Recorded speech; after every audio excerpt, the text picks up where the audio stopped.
¿Rosácea es lo mismo que acné? No, no es así. La rosácea es un trastorno persistente caracterizado por el enrojecimiento centrofacial y a veces también provoca edema ocular. ¿Qué significa el enrojecimiento? ¿Por qué tenemos el enrojecimiento? Principalmente porque se dilatan unos vasitos muy pequeños de la piel y a veces pueden aparecer también granitos. Es por eso que también mucha gente se confunde y piensa que la rosácea y el acné son lo mismo. La edad de aparición es diferente de la del acné y también la evolución.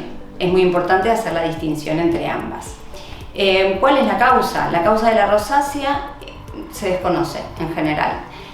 No se termina de precisar bien. Sí sabemos que están relacionados, los brotes de la rosácea están relacionados principalmente con la ingesta de algunos alimentos, por ejemplo la bebida alcohólica, por ejemplo los alimentos picantes, también los alimentos calientes y también con las temperaturas extremas. El frío y el calor en contraste pueden provocar un brote de rosácea.